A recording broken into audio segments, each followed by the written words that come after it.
Asdiqa, salam alaikum. Bonjour ou bonsoir les amis. J'espère que vous allez bien partout où vous vous trouvez. En tout cas, c'est ce que je vous souhaite et pour le meilleur de toutes les situations, bien sûr. Bienvenue sur votre chaîne Bled de Maralibia. Inutile de vous dire que nous attendons toujours vos encouragements car ils nous font beaucoup de bien. Mais abonnez-vous pour rester très informé et surtout rapidement. Pour moi, je suis ravi et heureux de vous retrouver une nouvelle fois à travers cette séquence. Chers amis, mesdames et messieurs, cette séquence justement, cette séquence vidéo vient vers vous pour que nous nous interrogions ensemble quelque peu à propos de ces États sans état d'âme qui l'ont vendu par ailleurs au diable et qui se disent des pays démocratiques dans l'âme. Et on verra ce qu'en est cette âme de ces pays démocratiques. En effet, cette Algérie des sédiments de nos jours, avec son gaz et son pétrole, son régime, est-il un des gagnants de cette guerre en Ukraine? Et la question est posée avec un gros point d'interrogation. Et ce même régime algérien est-il devenu plus fréquentable malgré une certaine timocratie, sa timocratie, si bien tolérée, si ce n'est très très acceptée, uniquement pour une question d'intérêt au détriment d'une certaine population algérienne qui est tout à fait bafouée et qui ont subi toutes les calamités et autres cruautés par son propre régime. Un certain Mario Draghi, italien, puis un Emmanuel Macron, français, l'autre chef du gouvernement, toute récente, Giorgia Meloni, encore une italienne. Rarement, ce palais d'El Mouradia, siège de cette pseudo-présidence algérienne, n'aura vu passer autant de dirigeants de pays d'une certaine Union européenne en un an seulement. Depuis le début de la guerre en Ukraine, l'Europe a besoin de cette Algérie, puissance gazière et pétrolière, pour se détourner de certains hydrocarbures russes. Est-ce vraiment pour le plus grand bénéfice de ce régime algérien et au détriment des défenseurs des droits de l'homme? Là aussi, un gros point d'interrogation. Le pouvoir militaire algérien est-il devenu peu ou prou à nouveau fréquenta? Encore un point d'interrogation. Plein de questions. Ne fût-ce que ce 23 janvier 2023, dans les salons de ce palais d'El Mouradia, la question ne se pose même pas pour une certaine présidente du Conseil italien, Giorgia Meloni, déclarant: face à la grande crise énergétique que traverse notamment l'Europe, l'Algérie pourrait devenir un leader de la production, certes africaine, mais probablement mondiale. L'Italie est inévitablement la porte d'accès à cette énergie et à l'approvisionnement de l'Europe. C'est ce qu'affirme en tout cas cette chef du gouvernement de la troisième puissance économique de l'Union européenne devant cet effacé président algérien athée, tout sourire. L'Italie tout comme d'autres pays européens, tente de limiter sa dépendance au gaz russe, puisque l'Italie importe quelques 95% de son gaz et 43% de ce gaz provient justement de la Russie. Et pour réduire cette dépendance, Rome se tourne de plus en plus vers cette Algérie, historiquement son deuxième plus grand fournisseur, autour de 11%. Eni, la société Eni, la principale compagnie italienne d'hydrocarbures, est fortement présente en Algérie depuis 1981 et Eni gère avec le géant algérien des hydrocarbures, Sonatrach, un certain gazoduc Transmed qui relie le pays à l'Italie via la Tunisie. Toujours cette Italie, premier client étranger de cette Algérie, reçoit 35% des exportations en gaz du pays par l'intermédiaire justement de ce Transmed.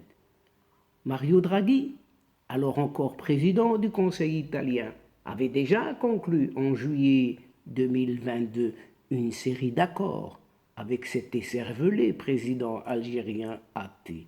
Et parmi ces accords figurait un gros contrat de partage de production pétrolière et gazière d'un montant de 4 milliards de dollars entre l'Algérie et des entreprises du secteur énergétique, dont le géant italien Eni, ainsi que Total. Total fait également partie de ces entreprises étrangères chargées d'investir à nouveau dans le secteur des hydrocarbures algériens dans cet accord. Apparemment, un gaz algérien prisé de toutes parts, surtout par l'Italie, la France et l'Allemagne. Emmanuel Macron s'est rendu en Algérie les 24, 25 et 26 août dernier. Elisabeth Borne, sa chef de gouvernement français, était également à Alger le 10 octobre 2022. Déclarant ainsi, la question du gaz n'était pas officiellement au centre des discours, mais le patron d'Engie était bien présent lors de la visite de cette chef du gouvernement. C'est ce qu'explique Camille Sari. Et Camille Sari est un économiste algérien. La France importe de l'Algérie un peu plus de 11% de son gaz. Le régime est devenu fréquentable aux yeux des Européens. L'Italie n'a jamais réellement critiqué les atteintes aux droits humains en Algérie. Maintenant, c'est la France qui lui emboîte le pas, d'après cet économiste algérien, Camille Sari. Le gaz algérien est également prisé par l'Allemagne, première puissance économique de la zone euro, et qui a en grande partie construit son modèle énergétique sur l'achat du gaz russe à bon marché. Le ministre allemand de l'économie, un certain Robert Habeck, devant les industries allemandes, a ainsi plaidé pour l'installation de stations de liquéfaction de gaz naturel. Et l'Allemagne entend importer du gaz algérien dans ce sens à partir de 2024. Le chancelier Olaf Scholz milite, lui, pour la construction d'un gazoduc transportant du gaz algérien qui partirait de l'Espagne, du Portugal et se rendrait en France, en Allemagne et en Europe centrale. Il transporterait 8 milliards de mètres cubes par an, contre 50 milliards pour les deux principaux gazoducs russes. Le projet est cependant presque mort-né suite aux mauvaises relations entre l'Algérie et l'Espagne. L'Espagne, jugée très proche des positions du Maroc par Alger. Avec la crise ukrainienne, la France a besoin du pétrole algérien, du gaz algérien. Donc on voit très bien la limite de l'action possible. Et pour Patrick Baudouin, président de la Ligue des droits de l'homme, le régime est en tout cas devenu fréquentable aux yeux des Européens. L'Italie n'a jamais réellement critiqué les atteintes aux droits humains en Algérie. Maintenant, c'est la France qui lui emboîte le pas, comme si de rien n'était. Les intérêts énergétiques dépassent la question des respects des droits humains. C'est ce qu'explique Camille Sarri, ce spécialiste de l'économie algérienne. Les ONG, les organisations non gouvernementales de défense des droits humains font le même constat. Avec la crise ukrainienne, la France a besoin du pétrole algérien, du gaz algérien. Donc on voit très bien la limite de l'action possible, constate Patrick Baudouin, président de la Ligue des droits de l'homme en France. Il a ainsi souhaité que la France puisse, au sein de l'Europe et par la voie de l'Europe, agir pour essayer de venir en aide à la Ligue algérienne de défense des droits de l'homme et plus largement aux défenseurs algériens des droits de l'homme, tout simplement. Le président de la Ligue des droits de l'homme dénonce une certaine timidité, entre guillemets, de cette diplomatie française face à la récente dissolution de la Ligue algérienne de défense des droits de l'homme et d'autres violations dans ce pays algérien, sachant que plus de 12 000 arrestations depuis le début du mouvement du Hirak en un certain février 2019. Un certain Zaki Hannash, défenseur des droits humains algériens, exilé lui en Tunisie, a affirmé avoir documenté au moins 5 500 poursuites judiciaires, 1 200 mandats de dépôt et 12 000 arrestations en cette Algérie depuis le début du mouvement de protestation de ce fameux Hirak. Grâce à la guerre en Ukraine, la séquence est politiquement très bonne en Ukraine. Le pouvoir peut continuer d'enfermer les opposants sans que cela soit réellement dénoncé par les chancelleries européennes. Le prix du baril et donc du gaz ont augmenté, ce qui a permis de donner plus de marge financière à ce pouvoir. Plus de 98% de la valeur des exportations du pays sont constituées par les prix des hydrocarbures. Et plus de 60% des recettes de l'État viennent des hydrocarbures et surtout du gaz. Les recettes sont là et le régime peut acheter la paix sociale, explique l'économiste Camille Sarri, ce qui est apparemment une très bonne séquence pour le régime algérien. Mais l'Algérie peut-elle à elle seule fournir le gaz nécessaire à cette Europe, ou du moins répondre en partie aux demandes européennes? Pour l'instant, l'Algérie ne fournit que 5% seulement du gaz dont a besoin l'Europe. Ces dernières années, l'Algérie a moins investi dans le secteur de la production de gaz a baissé, constate toujours l'économiste Camille Sarri.